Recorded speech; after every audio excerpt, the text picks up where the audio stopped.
On behalf of the entire MobTube family of platforms, we celebrate and salute our veterans, those who are with us today and those who paid the supreme sacrifice for our nation. Members and followers of MobTube can speak freely today because of America's most cherished right, as guaranteed to us all and enshrined under the First Amendment of the U.S. Constitution, freedom of speech, to speak our minds and share our most private thoughts. Men and women from the Army, Navy, Air Force, and Marines, the entire Department of Defense establishment, and the intelligence community all come together daily to protect our homeland, both here and abroad. Many do not come home. They join the spirits of the fallen in honor and glory. In 1921, an unknown World War I American soldier was buried at Arlington National Cemetery. This site on a hillside overlooking the Potomac River and the city of Washington, D.C., became the focal point of reverence for America's veterans. Similar ceremonies occurred earlier in England and France, where an unknown soldier was buried in each nation's highest place of honor. These memorial gestures all took place on November 11th, giving the universal recognition to the celebrated ending of World War I. At 11 a.m. on November 11th, 1918, it is remembered as the 11th hour of the 11th day of the 11th month. This day became known as Armistice Day and officially received its name in America in 1926 through a congressional resolution. It became a national holiday 12 years later by similar congressional action. If the idealistic hope had been realized that World War I was the war to end all wars, November 11th might still be called Armistice Day. But a few years after the holiday was proclaimed, war broke out in Europe. 16.5 million Americans took part. 407,000 died in service, and more than 292,000 in battle. General Douglas MacArthur once said, quote, "It is the soldier above all others who pray for peace. For it is the soldier who must suffer and bear the deepest wounds and scars of war." Today we pause to consider all of our war dead, the 655,000 in our Civil War, 36,516 on the Korean Peninsula, 58,220 in the jungles of Vietnam, and thousands more that were lost in Afghanistan and Iraq, and other small wars and combat actions where so many traded their lives that final day so that we and our children may have future tomorrows. As we think of the current conflict in Ukraine and Syria, let us remember what Abraham Lincoln said as he dedicated the battlefield at Gettysburg. Quote, "The brave men, living and dead, who struggled here have consecrated it far above our poor power to add or detract. The world will little note, nor long remember what we say here, but it can never forget what they did here." As all of us on the MobTube family platforms and all of our followers enjoy this blessed day, we give thanks to all who have served, especially those whose families live on only with the spirit of their passing. God bless you all, and now please sit back and enjoy our show.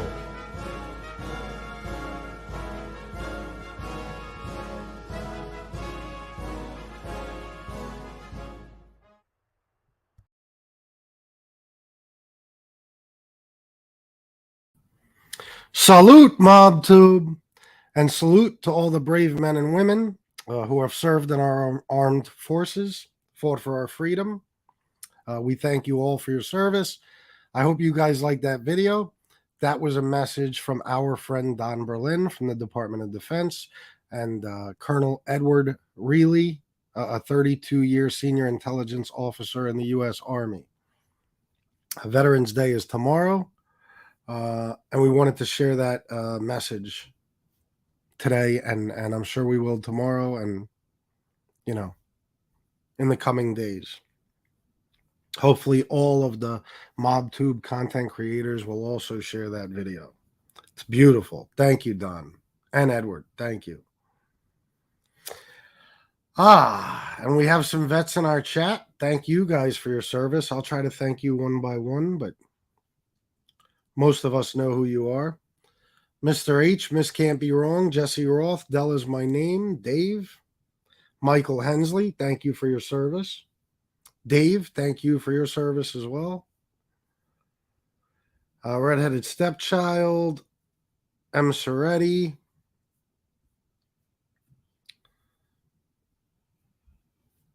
Let me see here.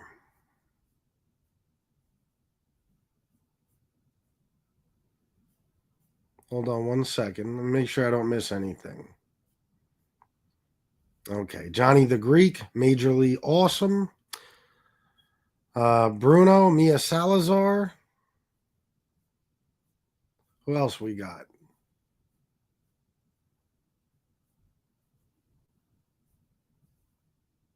That's a very nice message to Shanna. Thank you, Miss Can't Be Wrong. Beck Brooklyn, what's up, bro?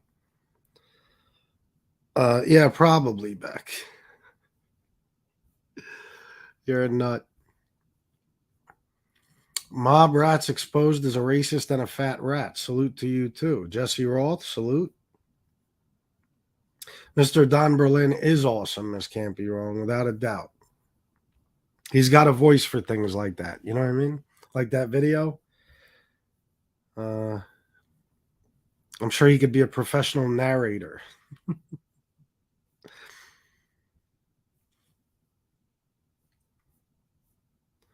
Let's see. Argo. Sorry, guys. They're few and far between because we don't get many people on these shows, so it's not as easy to shout everybody out. MobEntertainmentGroup.com. You like that video, huh? Yeah, it's very, very good. Very good. Could bring a tear to your eye. Chicken Hawk Lee.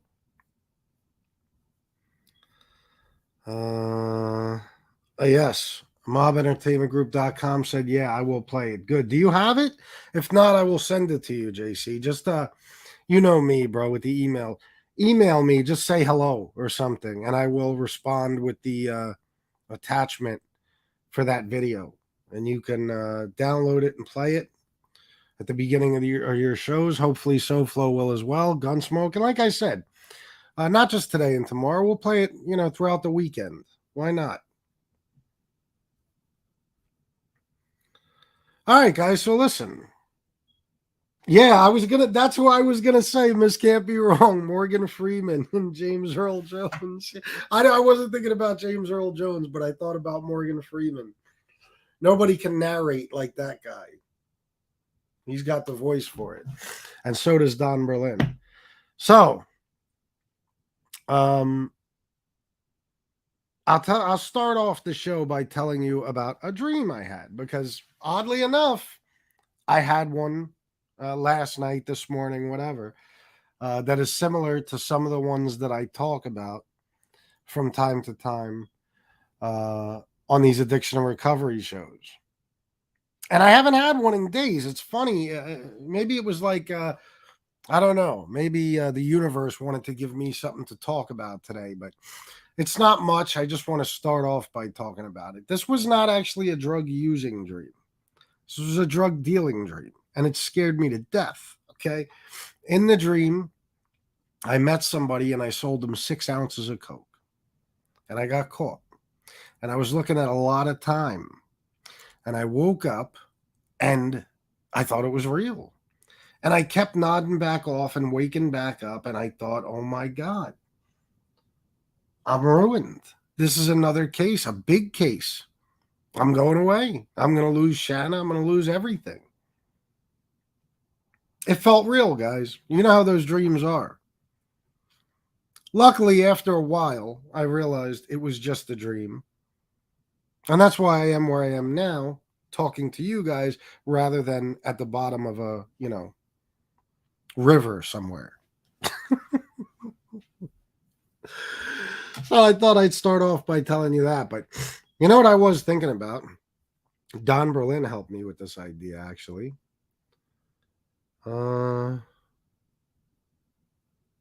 Yes, Miss Can't Be Wrong, absolutely. Our vets and drug and alcohol addiction, all too common. A lot of men and women who have come back from battle and just serving in the military have come back with issues. In some cases, like I knew a couple of guys who came back from Afghanistan addicted to heroin. I think that's happened to a lot of people who served in Afghanistan, and it was happening during Vietnam too. But a lot of them also get injuries.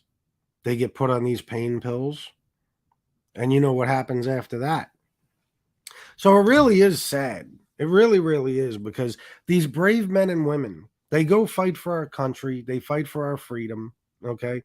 The only reason we're able to go about our daily lives the way we do is because these men and women protect us. They sacrifice everything to keep us safe. And then, all too often, for whatever reason, they wind up developing drug and alcohol issues. It could be because they got injured, like I said. It could be that they started using while they were deployed somewhere and they came back addicted. It could be PTSD. There's a number of reasons for it. I knew a guy that I worked with once. He was a manager at a restaurant I worked at. He was he had PTSD, pretty bad. It was pretty severe, and he became an alcoholic, and it ruined his life. So I'll tell you what would be awesome,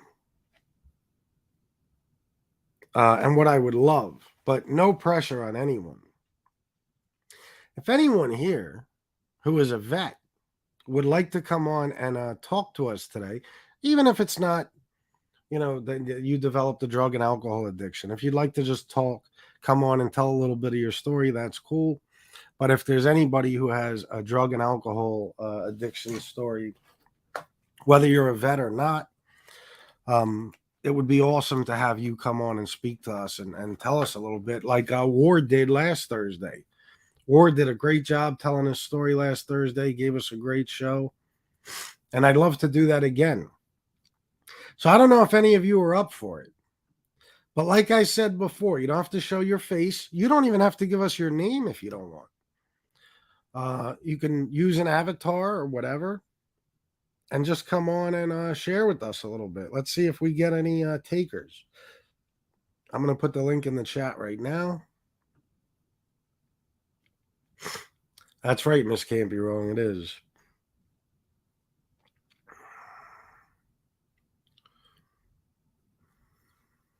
OC said, when I got out of the military, I started self-medicating and became addicted, been clean for 8 years. See, that's a shame, but congratulations on being clean for 8 years. That's commendable. It's a long time. I'm sure it's not easy staying clean. I wasn't even aware that you were in the military. Thank you for your service, OC. Vets deserve much more. Yeah, I agree, Mobrats. You got a really long name. I'll just call you. No, I guess I have to say your whole name. I don't want to insult you by calling you MRE or Mobrats Exposed.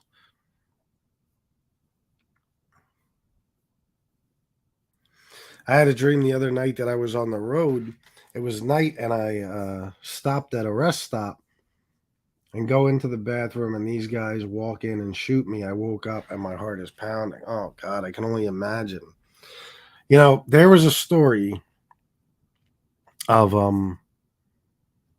a guy in a little town, in York County, Dover. It's actually where I lived when I first moved here from New York. And he, it was a friend of mine's father. You could look up the article. The last name is Durham, Durham. But my friend's father, he was a truck driver as well, and he had gone into a rest stop, and he was at the urinal, and somebody came up and tried to rob him, and I don't even know exactly what happened. But if there was a struggle or what, I don't remember. But they wound up killing him. And of course, he had a son and a daughter. I was friends with both of them. They were, of course, distraught. The mother was, oh my God, still till this day. And they wound up suing. I believe it was, I want to say Virginia, the truck stop was. And they got a ton of money. They got like $4 or $5 million. Not like it, makes up for the loss of their father and husband. But it was a pretty sad story. That happened in I want to say late 90s, I think. So yeah, you got to be careful there, bro.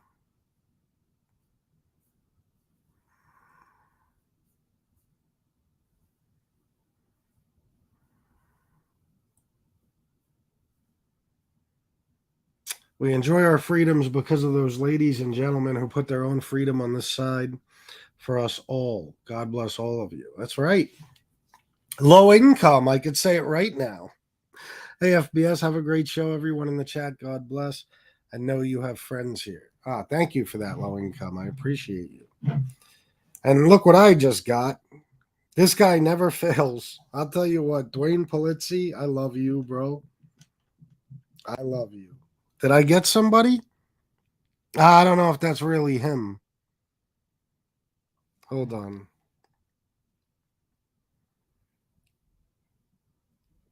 Dwayne Polizzi gave me $100 and said, salute. Wait a minute. Let me make sure I get the whole message.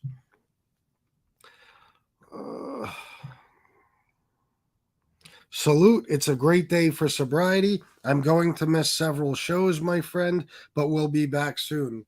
I understand, Dwayne. I know you have things to do, but thank you so much for everything you do for me on a regular basis. And for this $100 right here, I appreciate it more than you know. And have a great Veterans Day and weekend, my friend. Is this you? Yeah, I don't know what that was.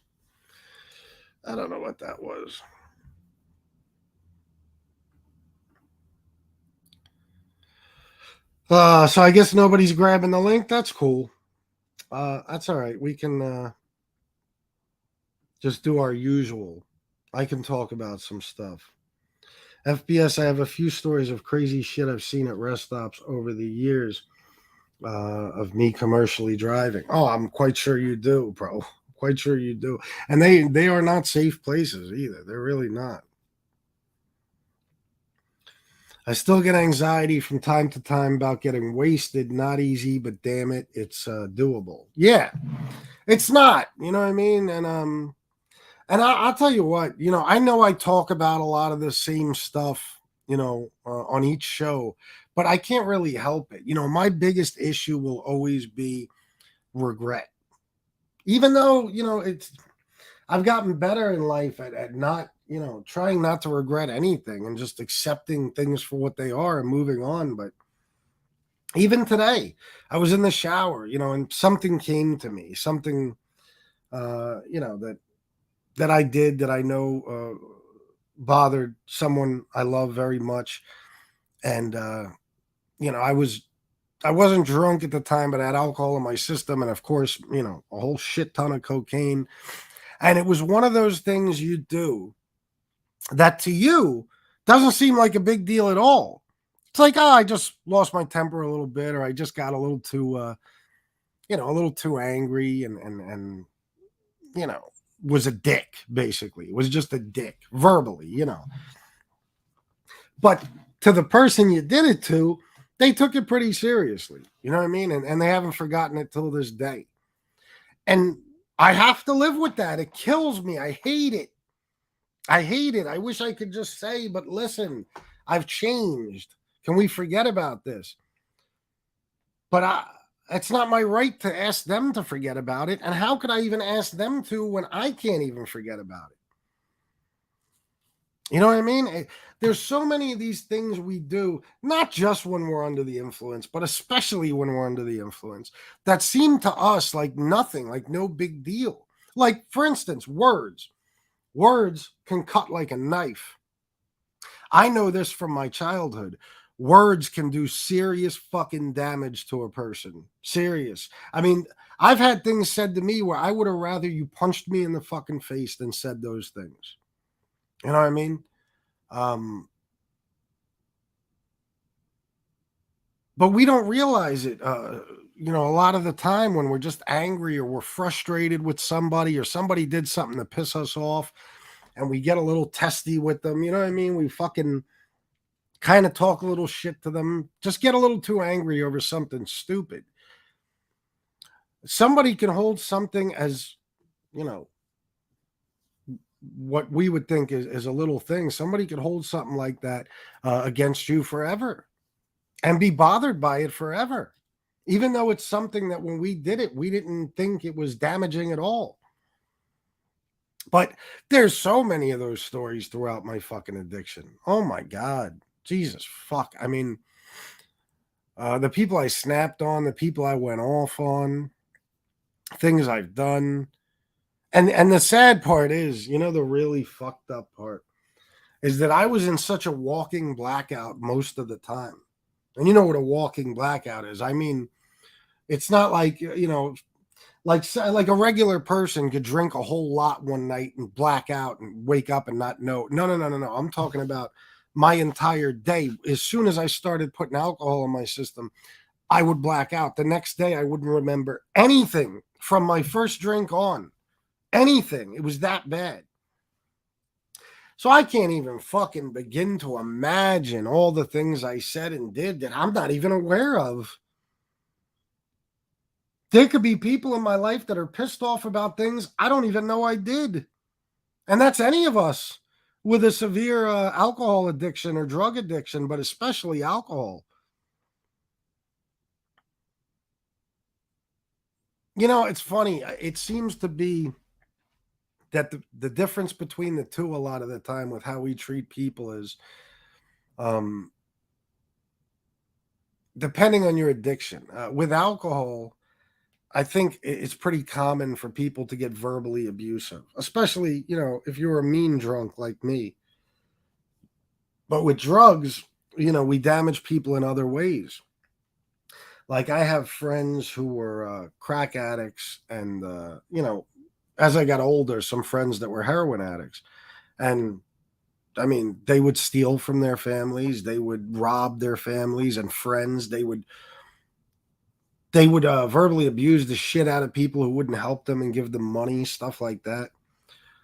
See, I never had those issues because it was all powdered cocaine and I always had it to use. But as far as the alcohol, I was as verbally abusive as a person could be. I was fucking downright mean,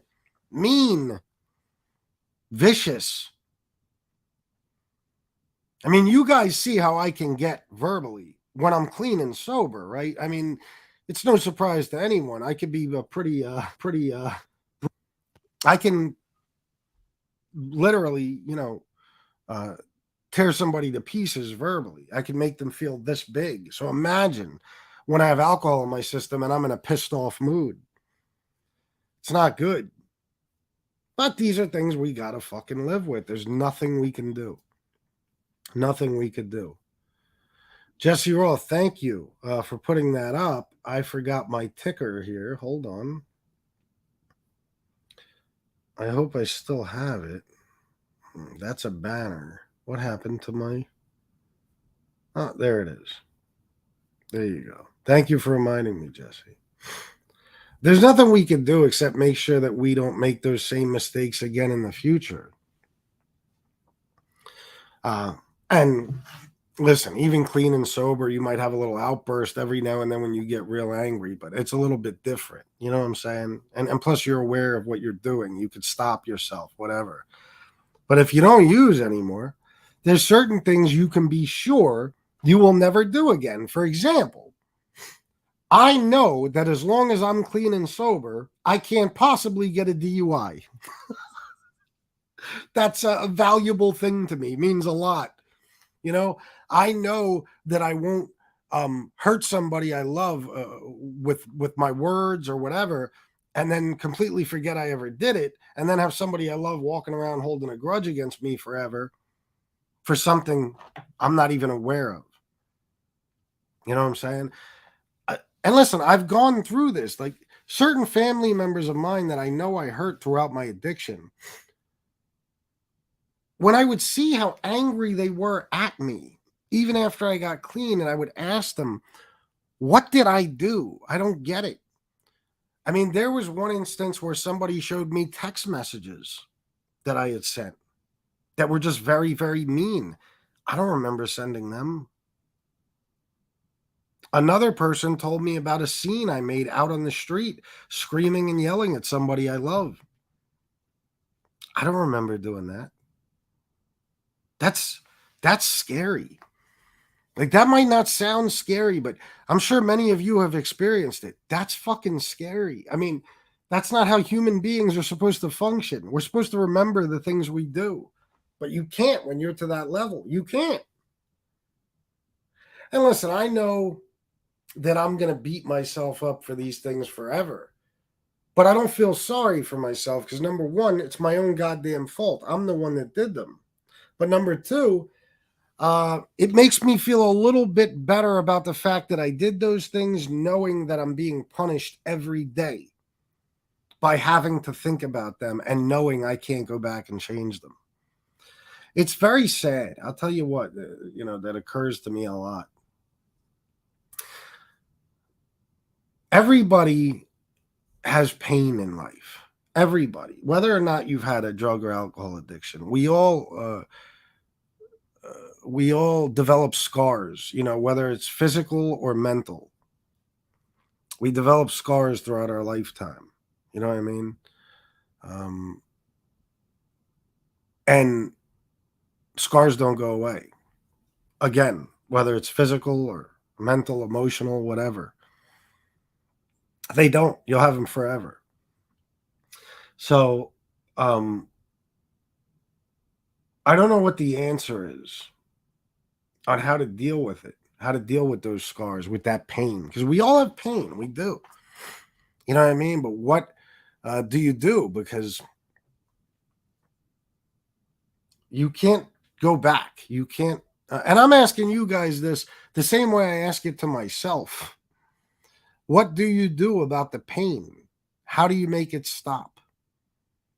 There's nothing you can do to make it stop. Nothing really. You just have to feel it. You have to. You got no choice. You got to figure out a way to live with it. And eventually, all that pain will go away.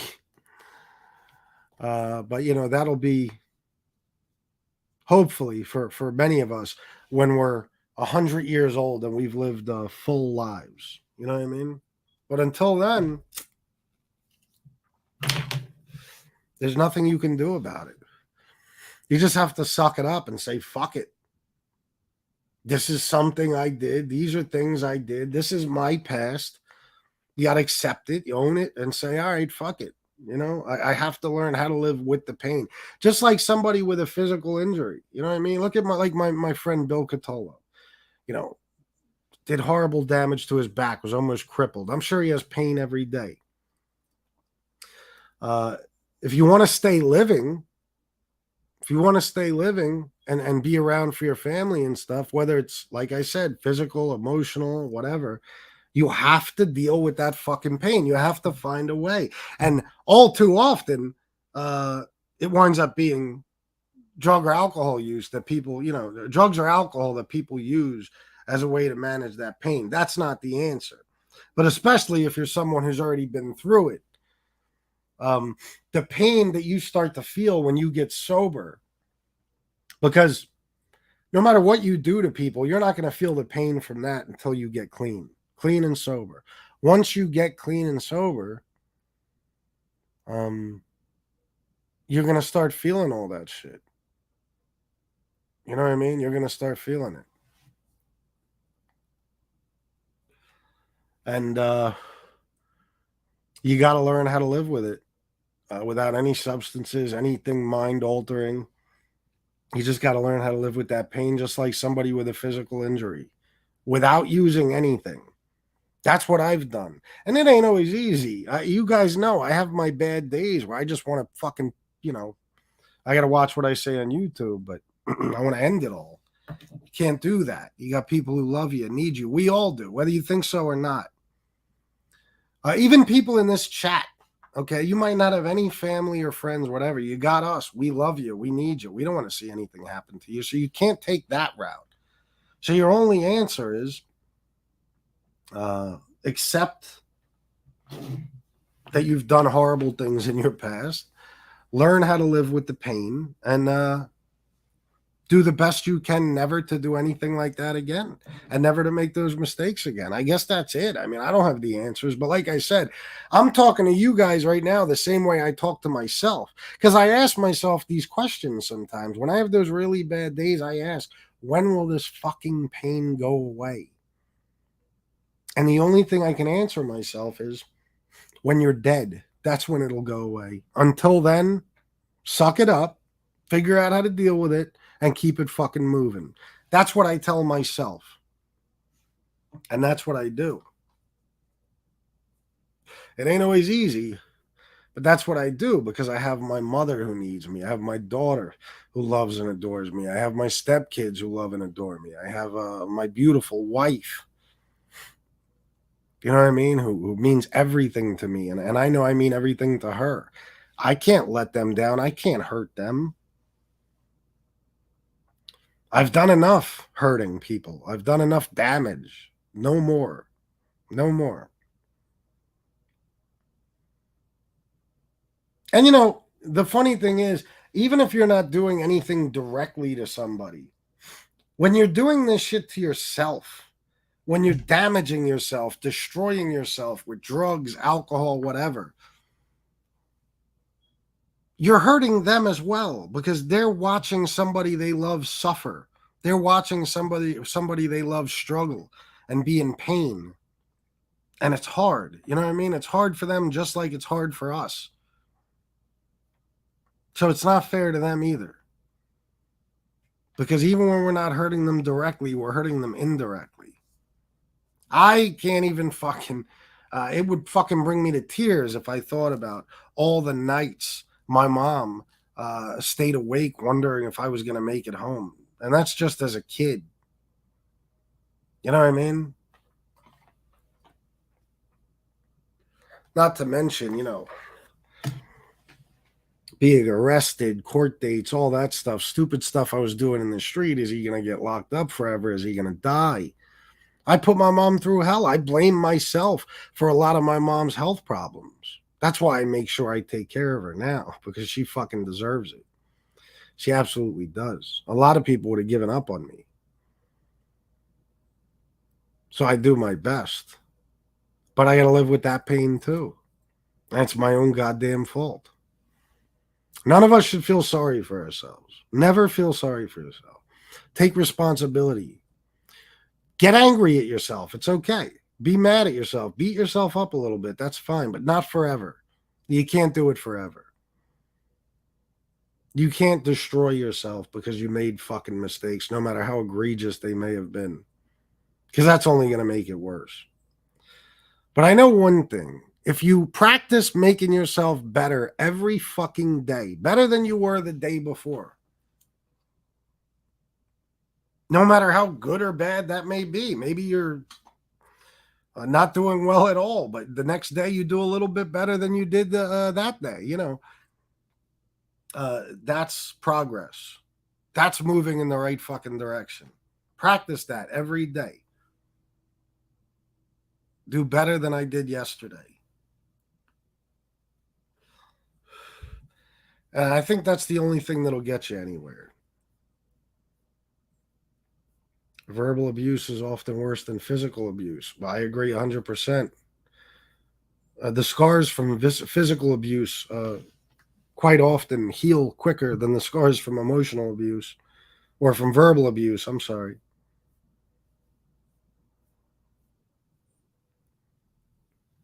You must have been a real asshole when you got fucked up. I was, bro. I was. I absolutely was. I was not. Listen, it's any severe alcoholic. I had my moments of being the fun loving life of the party happy guy when I started drinking. And if the first couple of hours I was nothing but fun, but the more I drank, the more vicious I got. I got mean. I got fucking angry because I think my thing is, like many of us, I had a lot of anger built up from my entire life. I built up a lot of anger over the years, even though I'm somebody who always expresses myself. You still build it up inside, things from when you're a little kid, all that shit.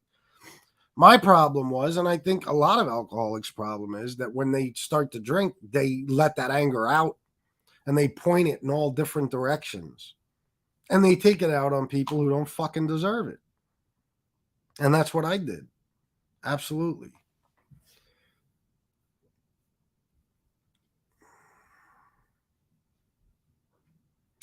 Only 70 in here. FBS's normal shows are 250. What does that say?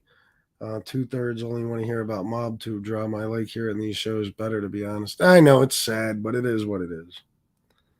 FPS, every day you are sober, the more you move forward, the more pain will fade. You have Shanna and the kids. That's even better.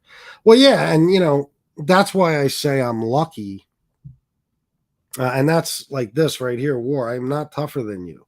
I'm just very lucky. I'm very, very lucky. Because if I didn't have everything I have to take my mind off, and guys, this is why I stay busy. I stay busy. You remember The Sopranos? When Dr. Melfi asked Tony, why does a shark keep moving? Well, I got to keep moving. If I stop moving, I start thinking, and then things get bad. Then I'm in the danger zone. I might hurt myself, hurt somebody else, or just who knows? I might go get high or get drunk. So I don't stop moving. I'm always doing something. Always.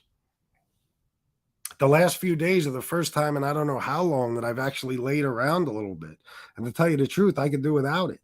Okay, even though it's enjoyable. But I'm not tougher than you, War. I'm just lucky, bro. I was fortunate enough to meet a beautiful woman who was my nurse in rehab. Later on, develop a relationship with her.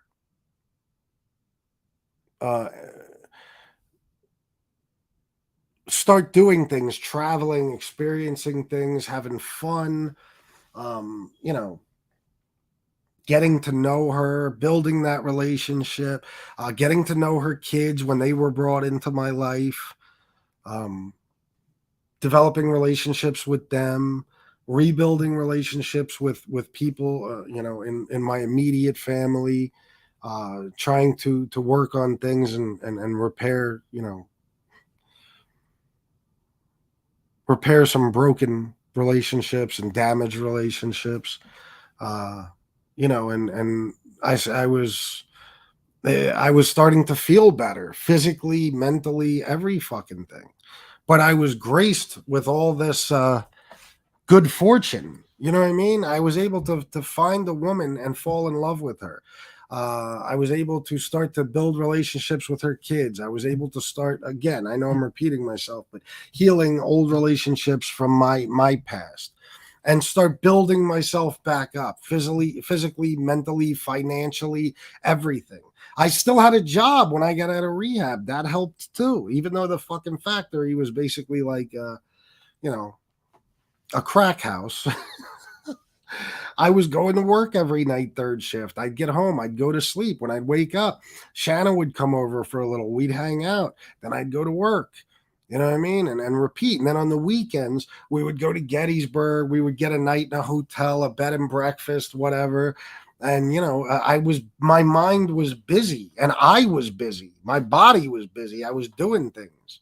I started going to the fucking gym.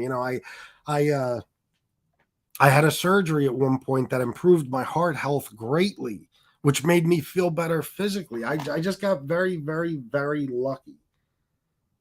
And then I found this. As much as many of you might think that this mob tube shit would drive a person like me right back into addiction, I think I can say factually that it's helped me with my sobriety and my road to recovery, because I'm so busy all the time and my mind is occupied with so many different things. I don't even think for the most part about drinking or doing drugs. It doesn't even cross my mind. There's not enough hours in the day. So I'm not tougher than anyone. I'm just very, very lucky. Listen, if any of you guys went to a beautiful luxury rehab, met a beautiful nurse while you were there, got out, started a relationship with them, eventually wound up marrying them, started building a relationship with new stepkids. Another thing I started doing about 9 months after I got out of rehab or something like that, when I moved in here, I started working on this house. You could ask Shanna. Her teenage son was wild. You know what I mean? He did a lot of damage to this house. So I started fucking painting and trying to rebuild things and making it better. I painted every single room in this house. My brother helped me with flooring, put in new flooring, all types of fucking things. So I had this house to work on. It was just a lot of things, and there still is. I have a full life. It couldn't be more full.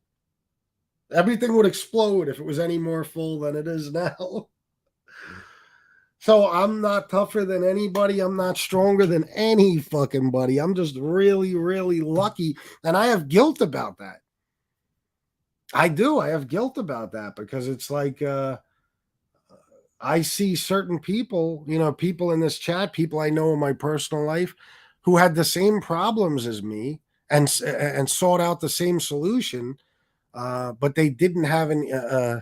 They didn't have things quite as easy as I did when they left rehab. Guys, I've said it a million times, and I stand by this. If I got out of rehab and just went, like I did, to go live with my brother for a while and start rebuilding my life alone,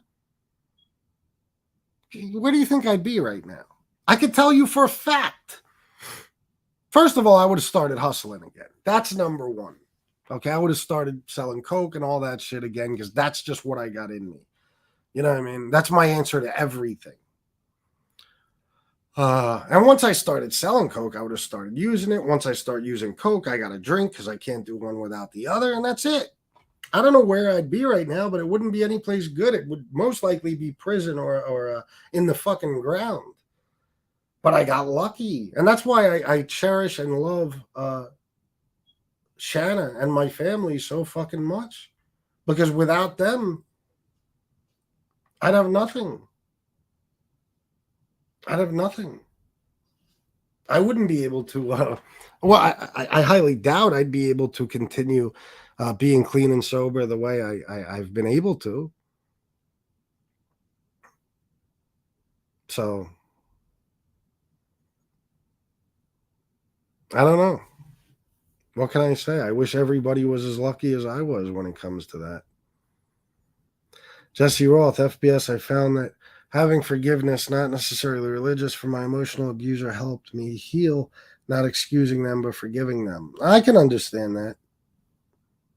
I wish everybody felt that way. Let me see. Your mob tube family is always here for you. Oh, I know. And that helps me too. And I'm always here for you guys. That's another thing. You guys, you mean more to me than you think. You know what I mean? It keeps a smile on my face. When I wake up every day, I know that at some point I'm going to click live and I'm going to see all you guys in here and we're going to talk and, show each other love and shit. It's fucking awesome. I could have never imagined that this stupid little channel I started would have ever turned into an entire community, but it did. And it's fucking a dream. It's a dream come true. Hands down. Thank you, Michael Hensley. I don't know about that, but I try to be. I couldn't drink beer without the extras, but I actually can enjoy a cold one or few without the stupid thoughts. Yeah, not me. Oh, Michael Scola Sr., without a doubt, bro. Without a doubt. It sounds like a cliche, though. People, places, things. It's for real. I'll tell you, I'll give you an example. When I went to that, Beck Brooklyn, I'm with you, bro. I know. I need to stop so bad. Let me just read this and I'll go back to what I was saying. L'chaim Putz. I got to change the picture we hold of ourselves in our heads from what I used to, I don't use. From I used to, I don't use. Oh, I'm sorry. From I used to, I don't use. It's the subconscious picture that controls conscious behavior. Yeah, well said. It is. It makes sense. It does. Definitely. And that is true, too. You got to stop looking at yourself like a piece of shit. You know?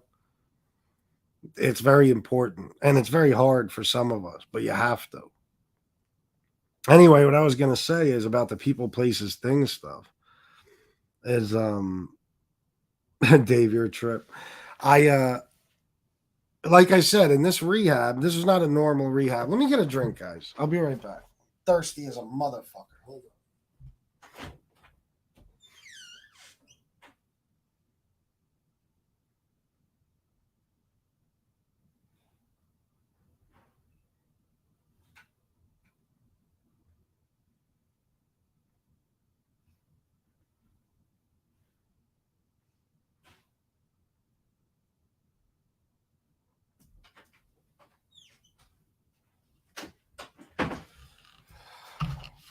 All right.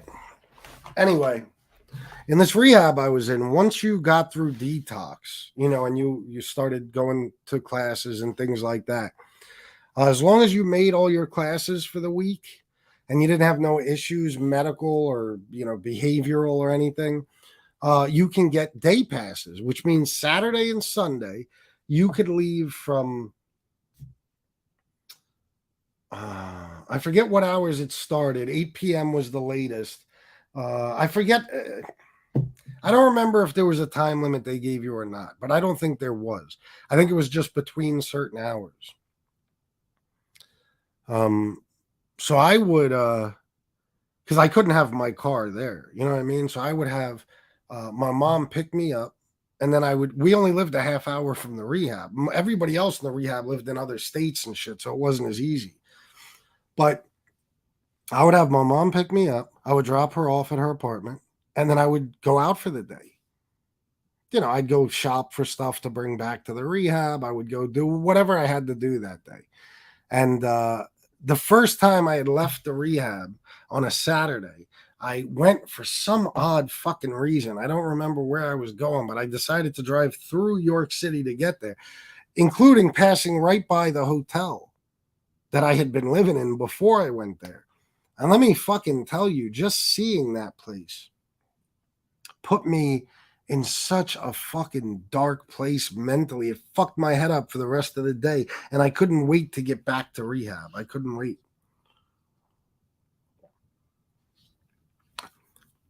I want to thank the Candyman for that comment.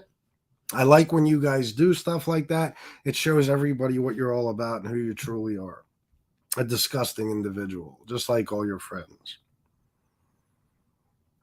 I swapped alcohol for coffee and now I can't friggin' sleep. Oh, yeah, I never thought about that. That would be an issue, huh? FBS and Christopher Drager, I doubt any of them would have done that. Oh, yeah. Well, probably not. I hope that kid's okay, though. I hope he's okay.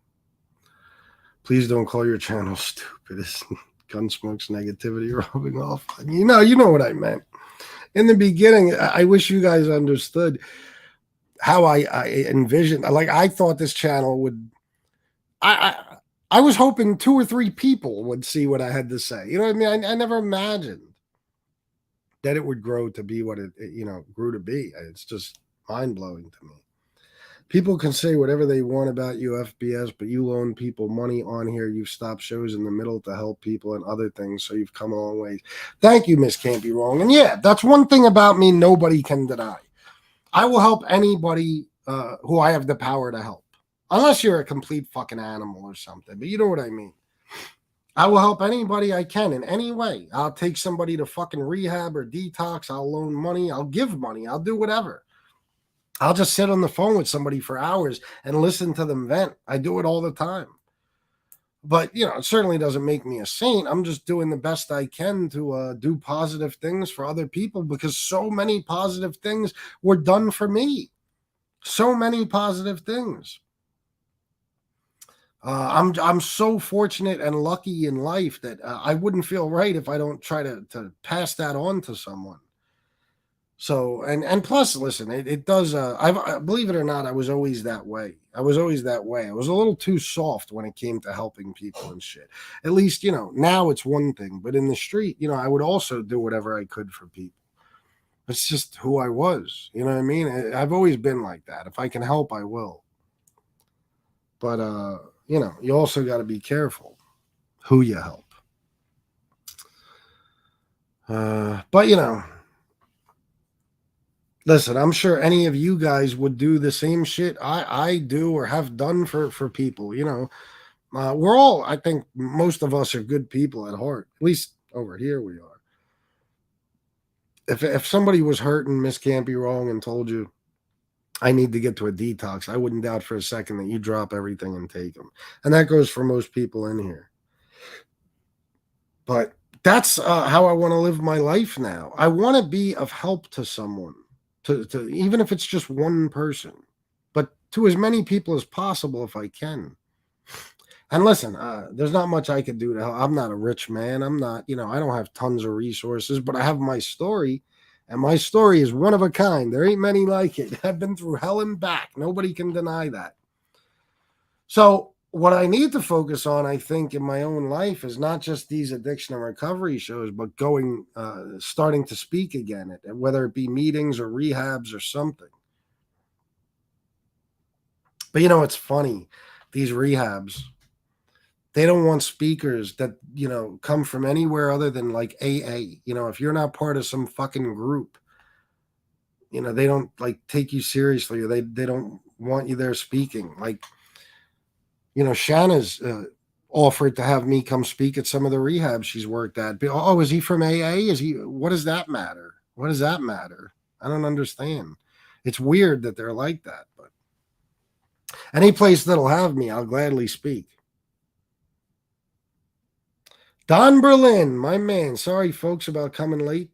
Just got a break. Thanks for your kind words. But remember, true courage and bravery begins with the person who can change the unchangeable. And for many, that's addiction. Well said, bro. Very true, too. FPS, were you like the type of guy that only did coke when drinking? I could never use coke without drinking. I could drink without the coke, though. Well, I'll tell you guys something I never really told you, but I can't get into details. In about 2005, well, I'll get a little detailed. Memorial Day of 2000, not 2005, 2006. A terrible, terrible tragedy took place in my life. I can't get into what it was, but it didn't happen directly to me. It happened to somebody who I loved, more than anything in the world. It was a horrible, horrible fucking tragedy. And it was the beginning of the end for me. It took me, no exaggeration when I say, a good, I don't know, 12, 13 years to recover from it. And I mean that. I'm not exaggerating. And I'm still not. It's still in my head and it works on me every day. It's a terrible fucking thing that happened. But I did a lot of crazy things after that tragedy took place. I was actually out there, literally shooting at people, trying to kill somebody. You know what I mean? I was fucking out of my mind. I was out of my mind. It also led to the end of a relationship, this tragedy that took place about 6 months later, wound up ruining a relationship. But I started the next day, the day after this tragedy took place. I can honestly say it's the first time in my life, and I had been using coke for, I don't know, 10 years on and off before this. It was the first time in my life that I broke out a bunch of coke and just snorted it without alcohol. And after that day, I could do that to an extent. Like, I started doing coke. Maybe I should word it different. It's not just without alcohol. It's when I began 24-hour-a-day cocaine use. Okay? It's not like before. Before, I would live a normal day. I would work. I would do whatever. And then at night, on certain days, not even every day, I would drink and I would do coke right along with it. But after this whole thing happened, I started just using coke 24 hours a day. I mean, even when I went to work, I had a bag with me. You know what I mean? And I would fucking go into the fucking bathroom and chop out some lines and do them. And I could do coke whenever. The only thing is, I couldn't do much of it because of my heart. I always had something wrong with my heart. You know what I mean? I wasn't like other people. I had friends that could snort a line this big with no problem. I did too much and my heart was out of fucking control, and I needed the alcohol to control it. More so than even to control my mind, just to control my heart. So I couldn't do much.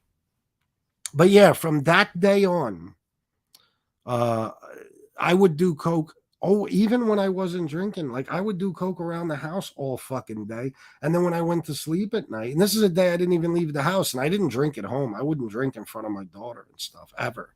I would only drink when I went out.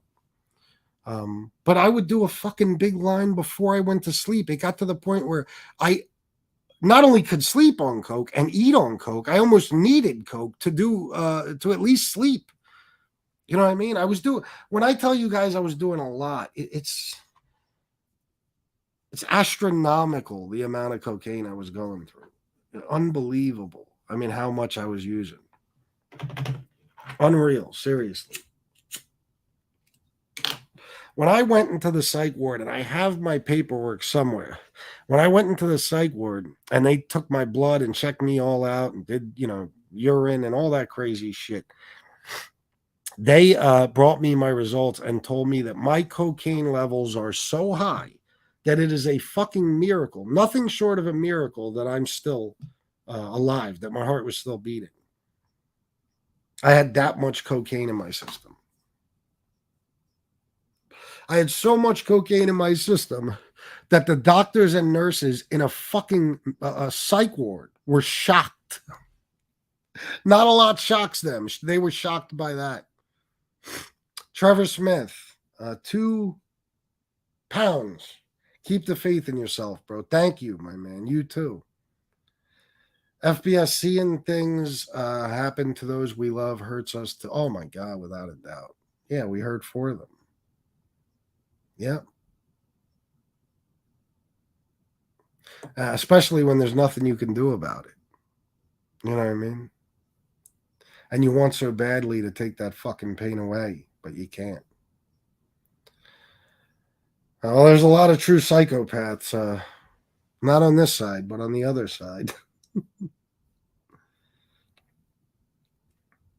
My sister, who ruined her looks and life with meth, every time she got caught, they would send her to rehab, and it never worked. The judge should have gave her at least 6 months in county to dry off. Sometimes that's what they need, bro. Al-Qaim Putz. Our mind looks back. Putz, whatever the fuck I said. Our mind looks back into the subconscious picture we hold for direction where we want to use. If that picture is of us not using, it controls us not to use. It tells us don't use that. Don't use that isn't you. Yeah, that's true too. Very true. Very true. I would love to live a normal life, but the troubles here made it impossible. Yeah, see, that's unfortunately the way it is for some people. I'm sorry to hear that, Trevor Smith. See, I somehow went from an insane life to a completely normal life. Well, until MobTube came along. But before MobTube, I'll tell you what my life was like. I mean, I didn't go out at night anymore. I didn't go hang out with friends. I didn't drink. I didn't use. I would just, once I moved in here, me and Shanna got married. I got up at every morning at 4:30 a.m. I would make myself something to eat. I would then make Shanna some lunch and put it in a bag and hang it on the door for her. I would go up. I would take a shower and then I'd go to work. I'd work till about 3:30. Then I'd come home, shower again, get dressed, go out and do whatever I needed to do, cook dinner for my family, and then go to bed.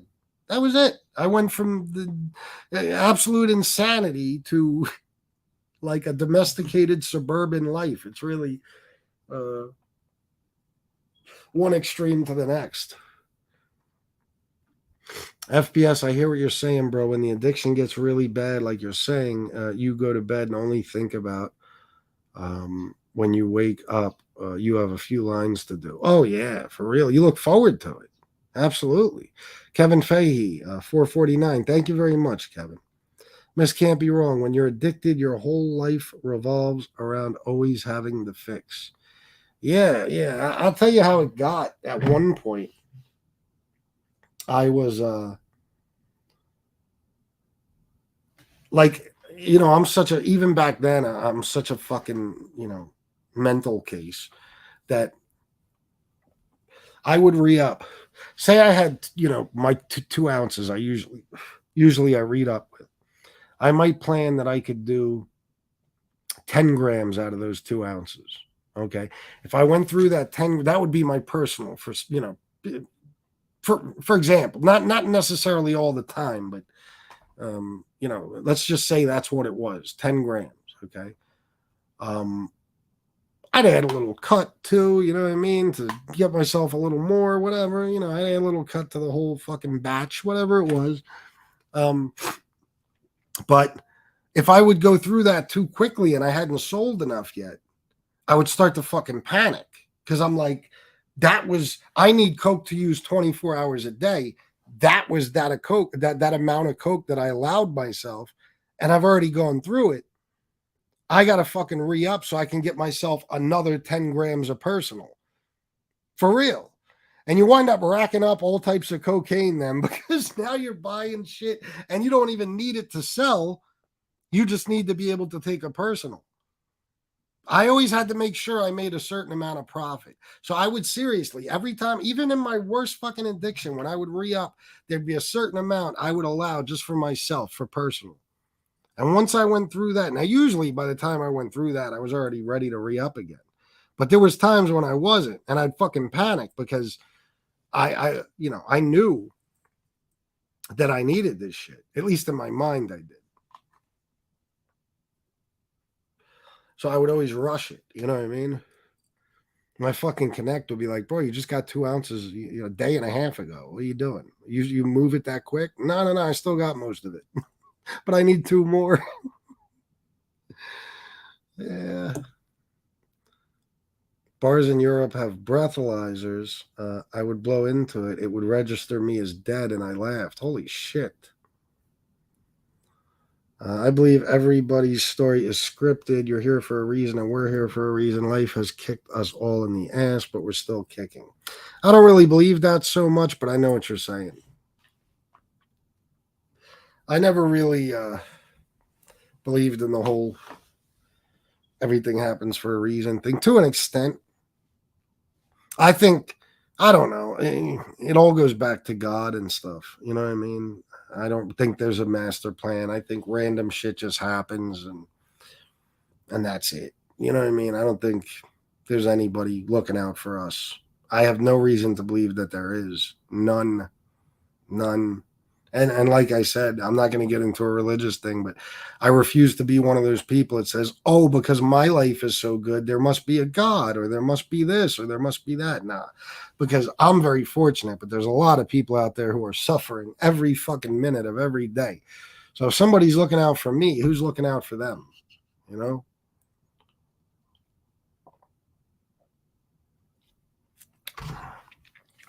I remember I was watching again, not to get into this too much, but I told you guys a few weeks ago I started watching old episodes of that TV show Gold Rush, you know, where they mine for gold and shit. They're all in competition. And they're all super religious. All of them. All of them. They pray before they do everything. And they got in a huddle at one point and they were praying, and the old man, Todd Hoffman's father, was asking God to help them find, I think it was like 2,000 ounces of gold that season. And that's the stuff that makes me crazy about religion, because I'm like, holy shit. With all the atrocities taking place in the world on any given day, these motherfuckers are asking God to help them find a shit ton of gold. They're not asking, hey, God, when you get a minute, you think you could attend to this whole childhood leukemia thing, or, you know, end this war maybe, or I don't know, cure world hunger? No. Help us find gold. You know, that's the arrogance of religion that I can't fucking stand. Okayam Putz. Rehab don't work if that picture we hold of ourselves hasn't been changed from a user to a non-user. The subconscious self-image must be in accordance with the goal of not using. This is the cure. Well, I'll tell you what. I mean, it's like I said, very well said and very, very true too. Because yeah, if you constantly picture yourself as a junkie, everything becomes a self-fulfilling prophecy. So if you think of yourself as a classy, respectable person who lives a clean and sober life and just wants to make, you know, you try to right his wrongs in some way, then you'll most likely turn out that way. But if you see yourself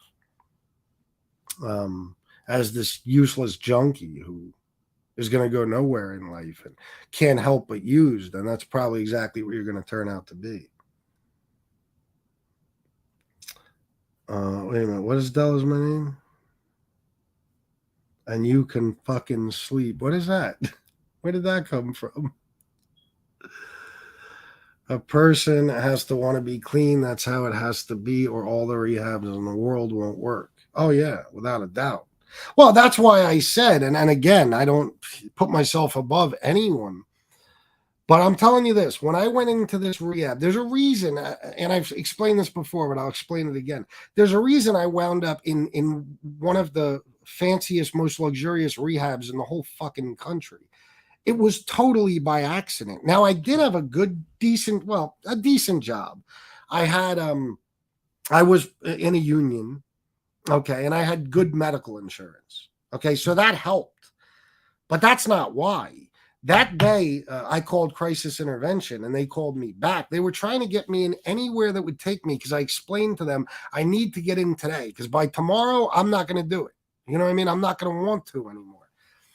So, and they do pretty well, at least here in PA. They will try to get you in a place as quick as fucking possible. They'll come pick you up and take you there, whatever you need. They were going to send me to this place right here, actually, in Wrightsville. And mind you, before I met Shanna, I never entered this town once in my life. Okay, they were going to send me to a place here that's pretty much a shithole. It's very strict, all kinds of rules, no cell phones, you know, like a 2-week blackout period, all that crazy shit. Which, by the way, as soon as I entered the door, I would have fucking walked out of the other door, because there's no way I would have put up with all that shit. I want to go to rehab, not jail. You know what I'm saying? But that's where they had me all set up to go. And then the guy called me a couple hours later and he said, bad news. We thought they had a bed. There was a misunderstanding. They don't have a bed. He said, but there's good news too. We got you in another place.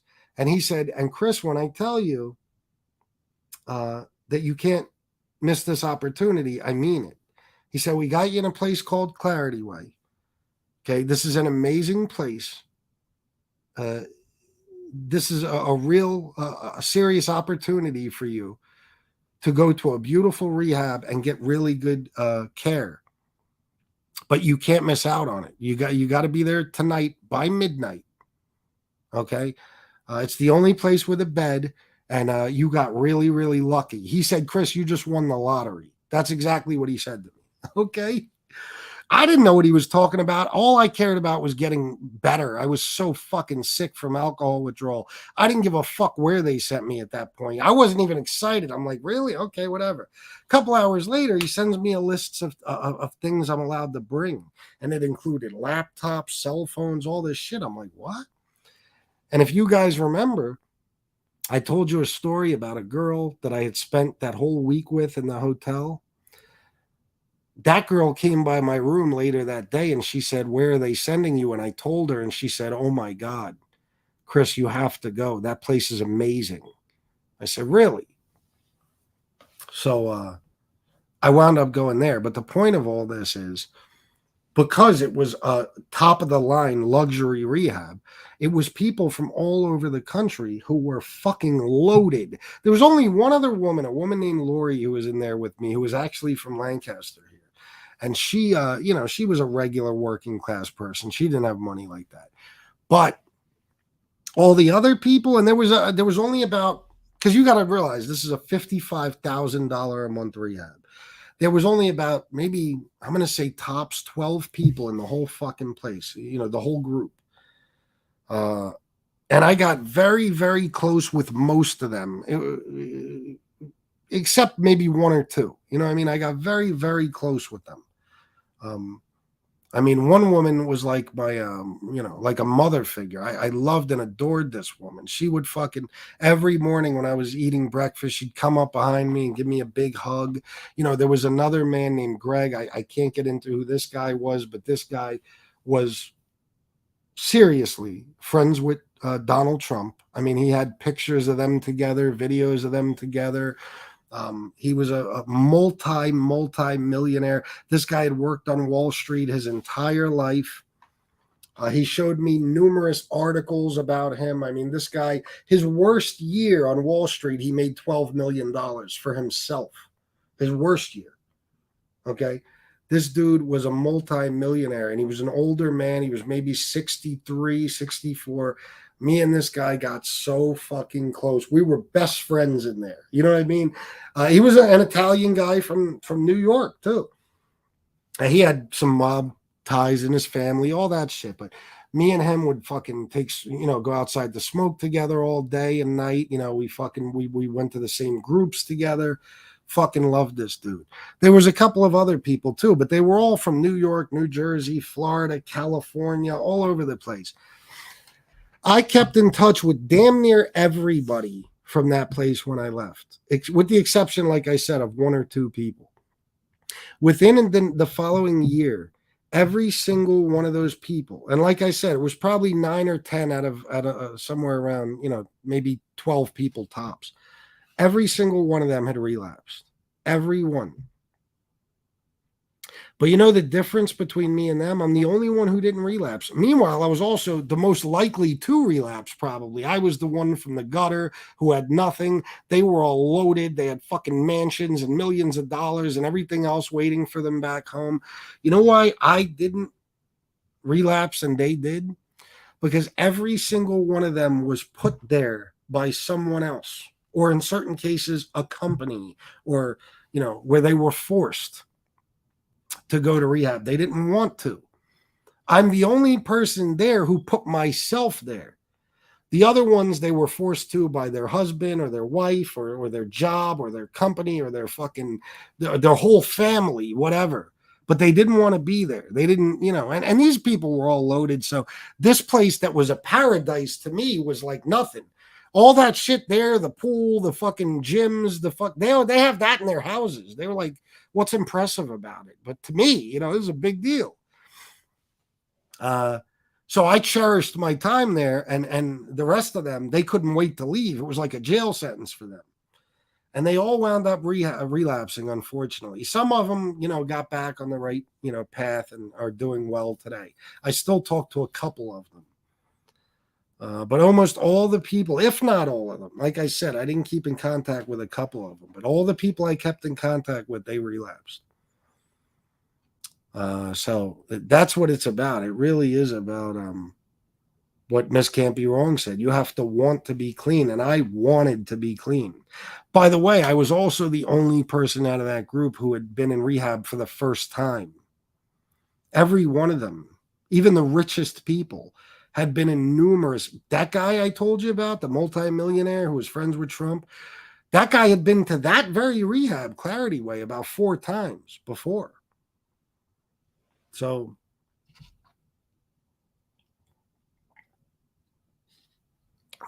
thank you, War. Thank you very much, bro.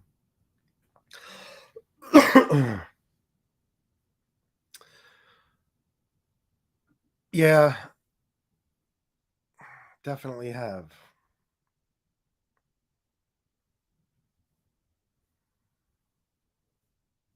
Let me see what you guys are saying. Hold on. Tony Ducks, what's up, bro?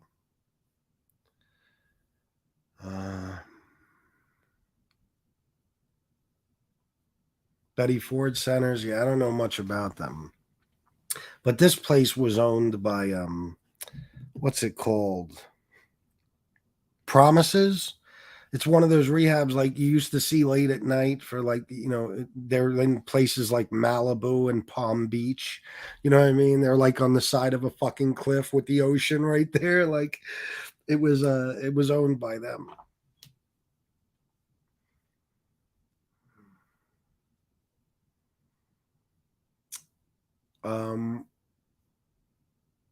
Let me see. Money doesn't buy happiness. I disagree. Well, depends. Health, first of all, if you don't have health, money don't mean shit. Okay, you could have millions of dollars and be in a wheelchair or in a hospital bed, or unable to see or walk, or and then what the fuck good is it? But I'll tell you proof that money buys happiness. We see it every single day. Trevor, if you won $10,000 today, or euros or pounds, whatever, you would be happy. You'd be very, very happy about that.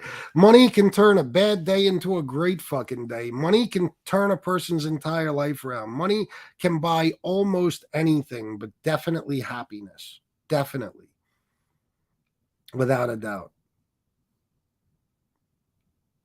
I never agreed with people when they said money can't buy happiness. I've seen very few situations where it doesn't. You know what I mean? But for the most part, listen, I find one of my neighbors today who maybe is behind on their mortgage and about to lose their home, and I give them a check for a $25,000. Not like I could, but I'm just saying. You think it would buy their happiness? There's no doubt about it. Absolutely. But I see what you're saying, though, Trevor. Not always. Yeah, it's not like it could take any miserable situation and necessarily make it better. I mean, look, we see fucking millionaires who die of the same cancers and shit that people just like us do. So they can't buy you anything. That's for sure. Thank you, OC. I appreciate that. I mean, I had done outpatient rehabs before, but never an inpatient. I did outpatient twice, but you know what that is. Outpatient is like 3 hours a day, 3 days a week. It's not really rehab. It's like more or less counseling and shit. Don Berlin, true that. Key to recovery is when the pain is too great and the consequences are too profound. Only then can we change. It's all about profound losses. I agree. And that's what did it for me. I was okay. I wasn't happy, but I was okay living the life I was living. But I had that week, and I'm very, very fortunate that I did have such a bad week. And I woke up so fucking sick. I'm here with this girl who's much younger than me, who I didn't remember ever meeting or anything. She's telling me I spent the whole week with her. There's a fucking coffee pot in the sink. She's cooking crack in. I'm like, what the fuck is going on? You know what I mean? I got pizza boxes in the room. I didn't order pizza, but yes, I did. I was just in a blackout. I mean, it's fucking unreal. And I'm in so much pain from alcohol withdrawal that it was too much and I couldn't take it anymore. And I said, this is it. I'm done. I'm either going to die or I'm going to live. But if I'm going to live, I'm not going to be like this. I'm not going to suffer. I'm not going to be this fucking loser. I'm not going to live this way any fucking more. You have to get to that point. Poverty is the same result as being addicted. We come to believe we are poor, or we believe that we are a user. It's the picture we hold which dictates our behavior, which manifests the picture. Yeah. And also, another thing about that is, I'm somebody who believes in a major way. I believe in the laws of attraction, the power of positive thinking. I had a long talk the other day with Gunsmoke all about this shit. And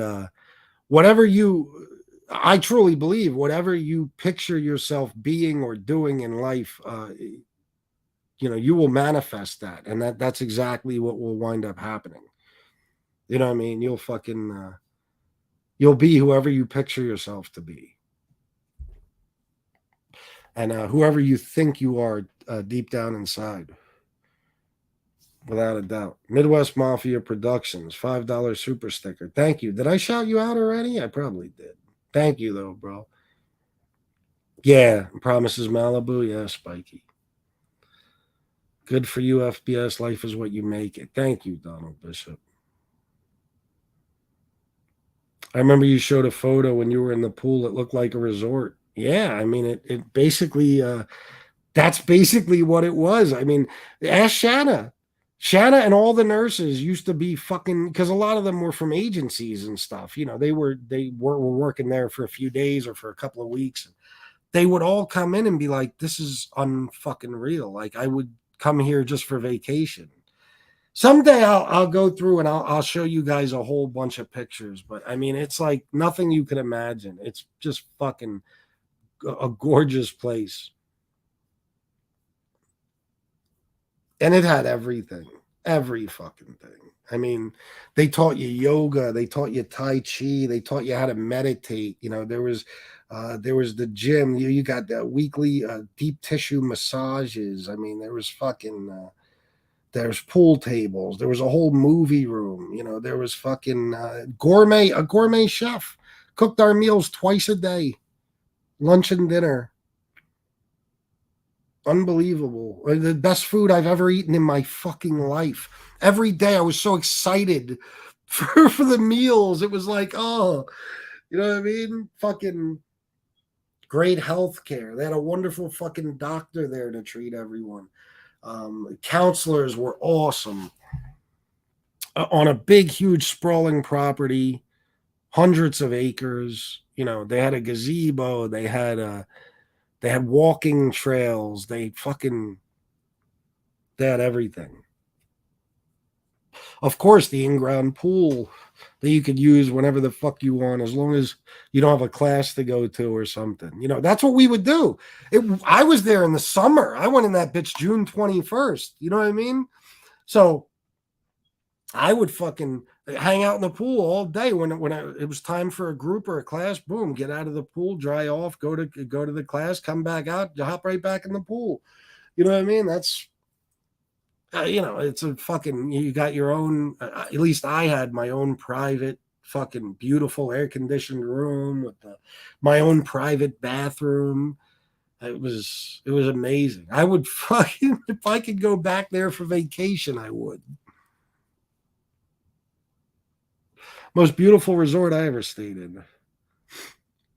Classic Lost Weekend. What are you talking? Wait a minute. What are you talking about? You talking about whatever you put out, you get back, Miss Can't Be Wrong. Beck, you talking about that movie? Or are you talking about what I went through?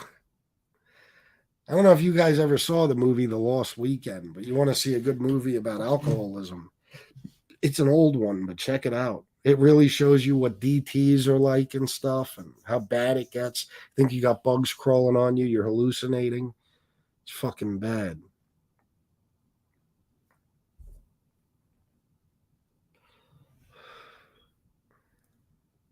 Why does Don not have a wrench?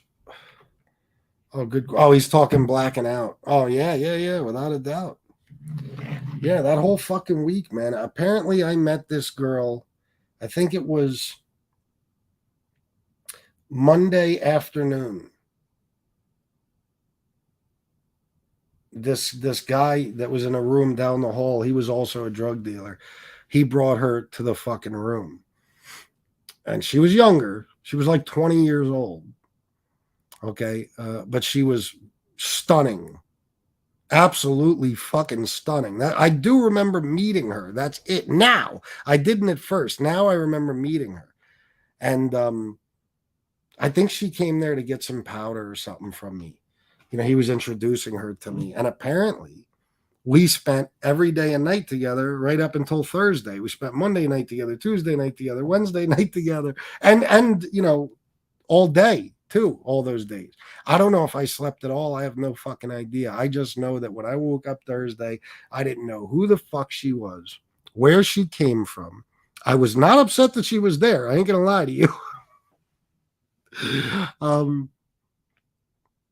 But she was acting like we were boyfriend and girlfriend, like we had known each other forever. And I didn't even remember. And she's telling us about all these things we did over the last few days. And my friend from the fucking down the hall comes and he's like, oh, yeah, bro, you guys ordered pizza and did this and that. And I'm like, what? And I was so fucking sick and going through withdrawal so bad. I remember the first thing I asked her was to make me a drink, because I saw there was still some alcohol in the room. And she did, but it wasn't enough. And plus, I was going through withdrawal so bad I could barely keep it down. So I was suffering.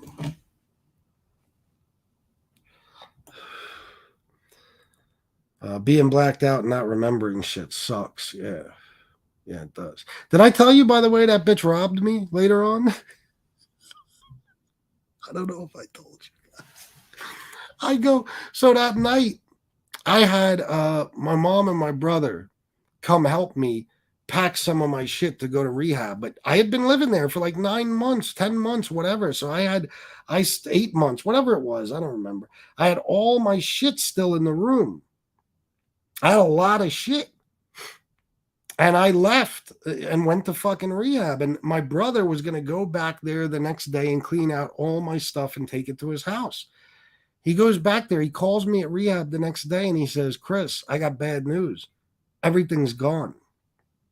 I said, what? Everything's gone. Now, here's the thing.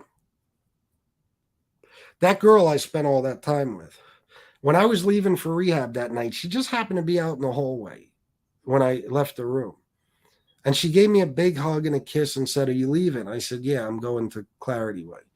She said, okay, good luck. You know, I'll see you when you get out, whatever.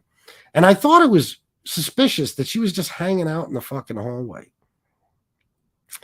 Well, it turns out she went down to the front desk and they had seen me with her several times throughout the past few days.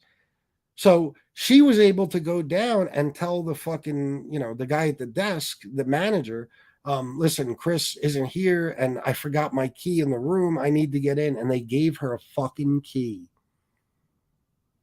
And the bitch robbed me. So I called her from rehab as soon as I got off with my brother. And I said, let me tell you something, bitch. You bring all my shit back to that fucking hotel right now or I'll fucking kill you. I said, I'm not playing. I don't know what Greg told me about you or told you about me, but you better ask him. Okay? If all that shit isn't returned to that hotel, I will fucking find you when I get out of here and I will fucking kill you. It's exactly what I told her. And sure enough, she met my brother at the hotel about an hour later and she returned every last thing. When I got out of rehab, I was able to check and everything was there. So she didn't get rid of anything, but she was about to. She was probably taking it to sell it or whatever. So yeah, I made it clear to her. I told her, I don't care where you go. I'll find you. I'll find you. I'll have Greg help me if I need to. He'll know where you're at. He'll let me know. So she returned everything. But yeah, I wasn't playing with that bitch. I was not. I'm in rehab. I'm thinking, no fucking way. I'm still sitting there suffering, going through withdrawal, trying to figure out where the fuck I am. Oh, no, you didn't rob me, bitch. So, yeah, that's the end of that story. Let me see something. Let me give Don Berlin a wrench here.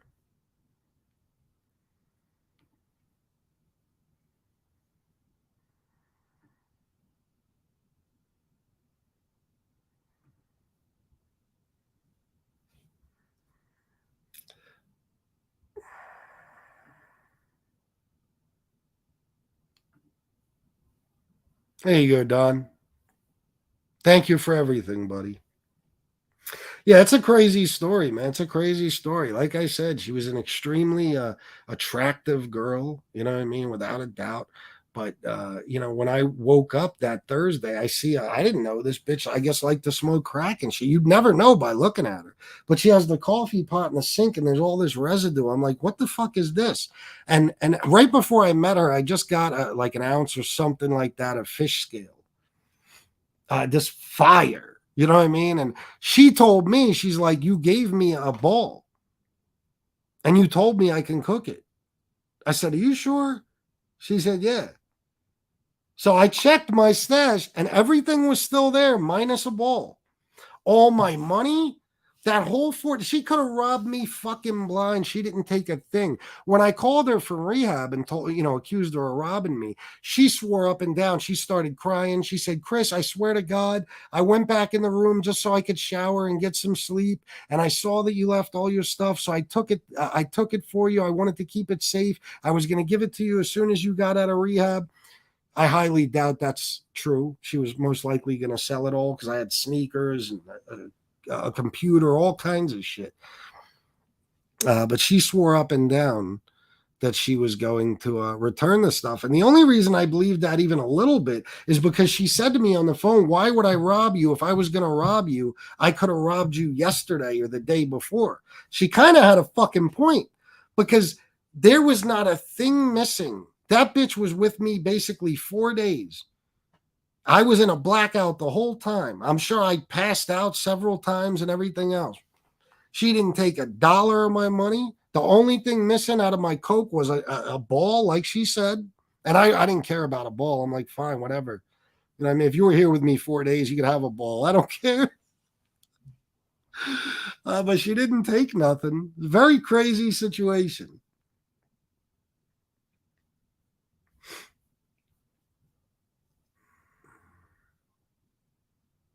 She was casing you, bro. Yeah, pretty much.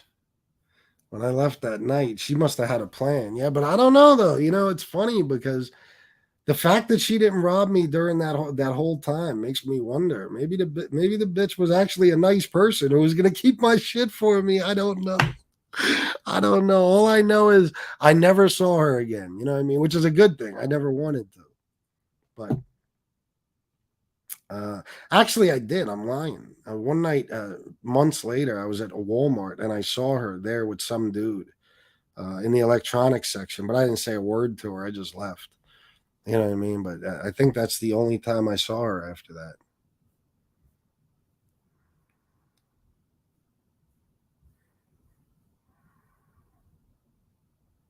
I got robbed in a blackout. Mofos took $400 of my money. Oh yeah, they know they can get away with that shit when you're in that fucking state. When you're in that state of mind, that situation. She was looking at FBS thinking Big Daddy.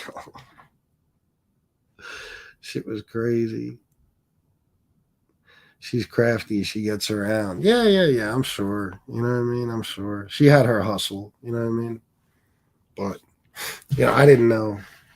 I didn't know what was going on. I guess not long after she got to the room, I got fucked up, and that was it. I stayed fucked up for days.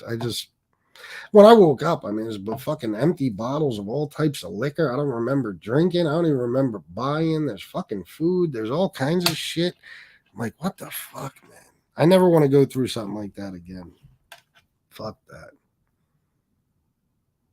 She might have wanted to keep your stuff until you got out. Well, that was her story, but I wasn't risking it. You know, I'm not sitting there for fucking 3 weeks or however long I'm in there wondering if this bitch is going to have my stuff when I get out. No.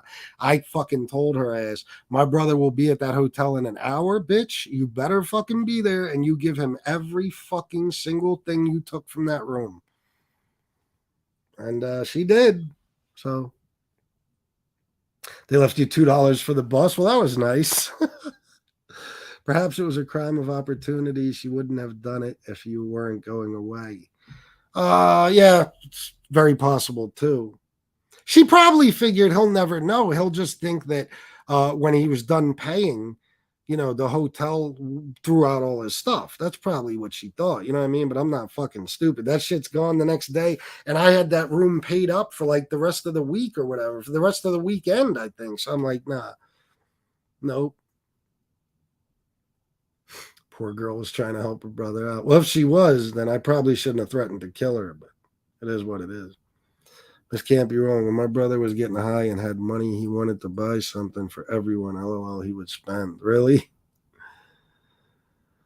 Then when he was broke, he was asking for the money back. It got to the point where I was like, don't buy me shit. Yeah, that'll happen. Yeah. That's temporary. They're going to give you something, but only temporarily.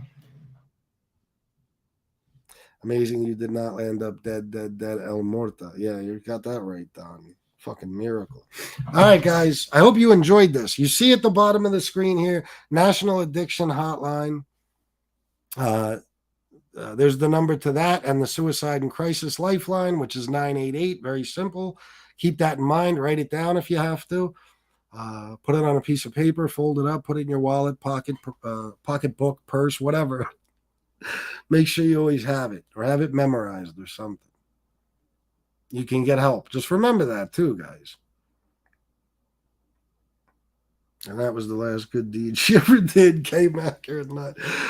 Just remember, there's always help. There's always help. I'm sure every state has some sort of crisis intervention or something that you can call and get yourself into a program.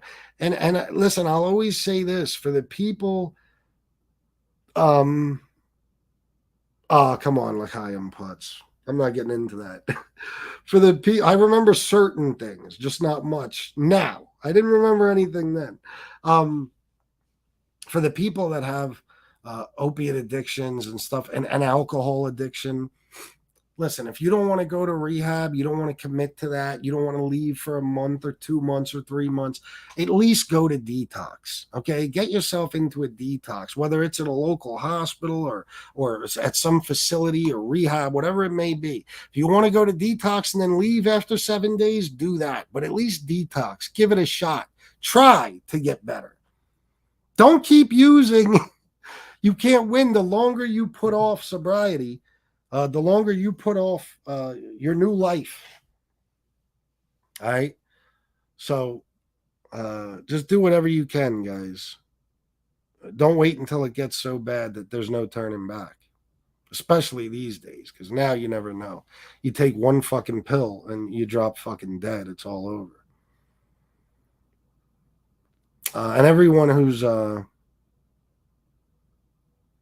currently in recovery, congratulations to you. Stay strong. Keep up the good work.